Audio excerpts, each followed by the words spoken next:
Hey guys, so this is my male betta that I bought from PetSmart, and he's doing quite well, and this is the second time he has successfully made it with another female betta. He's very beautiful. His blue coloring has elaborated with time quite beautifully, and as you can see, you have eggs there, a lot of betta eggs, and you can see you can differentiate them.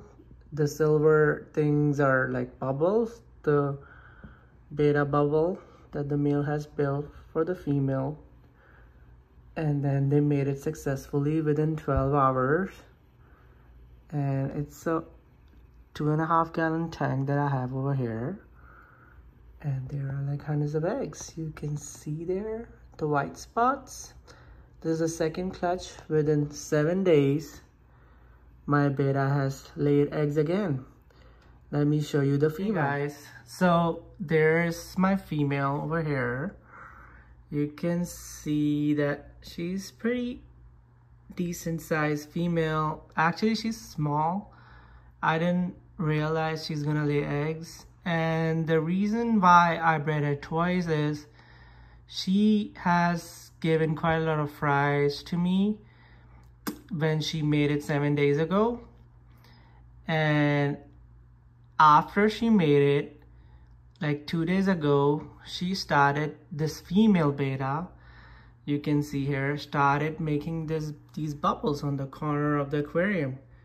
You can see these bubbles evident on the screen.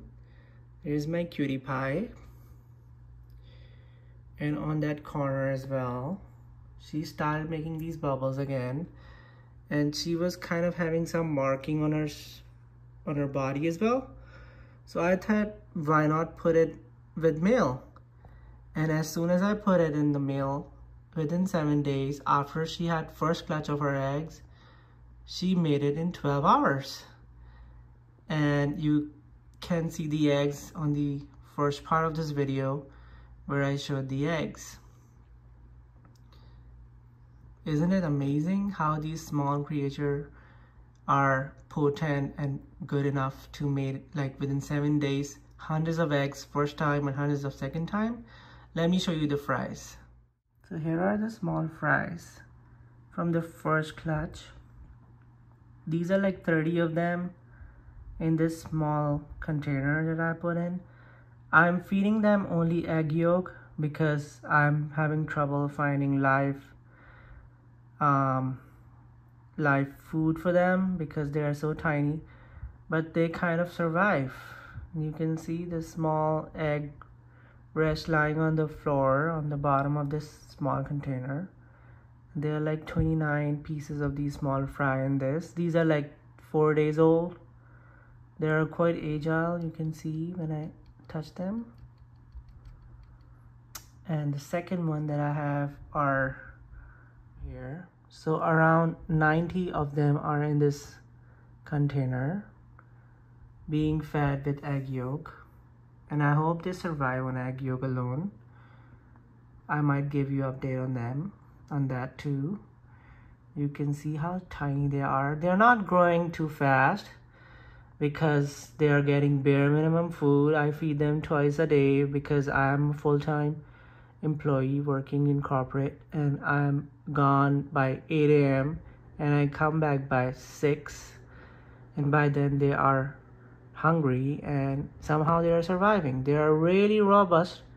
They don't die unless you really mess with them. You need to do a little bit of water change and then clean the debris on the bottom of this container, but other than that, they are good enough. The third container of my first batch of betta. You can see some of them are around 20 of them are here.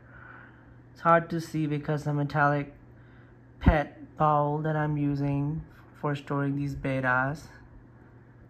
You can see there are some black spots. They're little tiny little fry being fed on egg yolk alone. It's been 4 days. They're surviving and thriving actually.